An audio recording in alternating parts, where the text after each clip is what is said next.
Salam dan bahagia, Bapak Ibu guru hebat yang dirahmati Allah Subhanahu wa Ta'ala. Pada kesempatan ini, perkenankan saya menyampaikan kesimpulan tentang filosofi pendidikan menurut Ki Hajar Dewantara, refleksi diri sebelum dan sesudah mempelajari modul 1 Pendidikan Guru Penggerak Angkatan 8 tahun 2023, serta penerapannya pada pembelajaran saya di kelas maupun di sekolah. Seperti kita tahu, pendidikan zaman kolonial hanya diperuntukkan pada kaum atau golongan tertentu saja, dan ilmu yang diberikan hanyalah sebatas untuk kepentingan penjajah dan bisnis mereka. Pada saat itu rakyat Indonesia belum merdeka, sehingga kita tidak dapat menikmati pendidikan seperti saat ini. Namun, sejak tahun 1920 dengan berdirinya Taman Siswa sebagai gerbang emas kemerdekaan dan kebebasan kebudayaan Indonesia, serta hasil perjuangan para pahlawan kita seperti salah satunya Bapak Ki Hajar Dewantara, kini kita dapat menikmati pendidikan dari tingkat dasar sampai tingkat perguruan tinggi.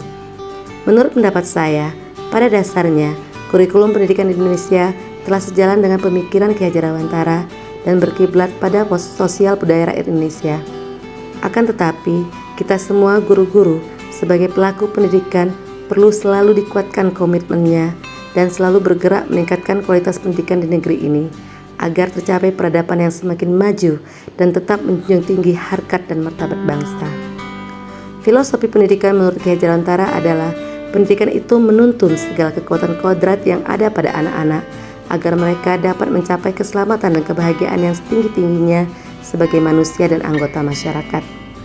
Maksudnya adalah pendidikan dan pengajaran merupakan usaha persiapan dan ruang berlatih bagi anak-anak untuk tumbuh secara utuh, mampu bersandar pada kekuatan diri sendiri, mampu memuliakan dirinya dan orang lain, mampu berkarya dan mencapai kebahagiaan hidupnya.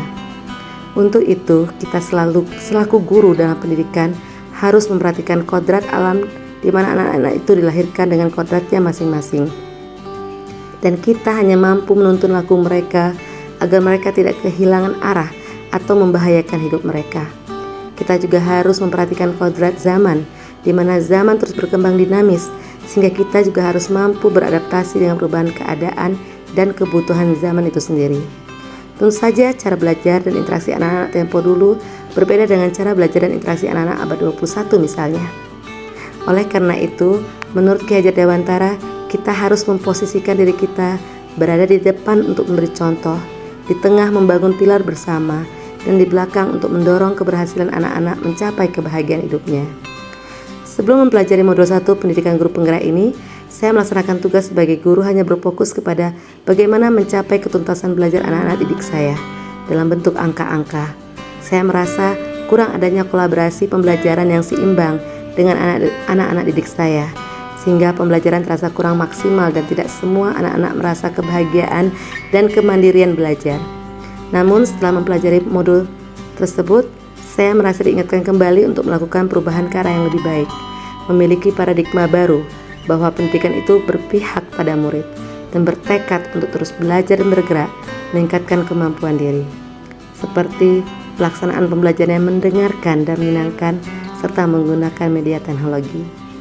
Dalam penerapan pelajaran kini dan nanti yang akan saya laksanakan adalah merdeka belajar bagi anak-anak didik saya, yaitu guru dan siswa saling berkolaborasi, menggali dan mengembangkan potensi siswa, mengakomodasi karakteristik setiap siswa, menanamkan nilai-nilai kebajikan bagi mereka, memfasilitasi keinginan dan rasa mereka agar mereka dapat tumbuh menjadi individu yang memiliki budi pekerti luhur, selamat dan bahagia.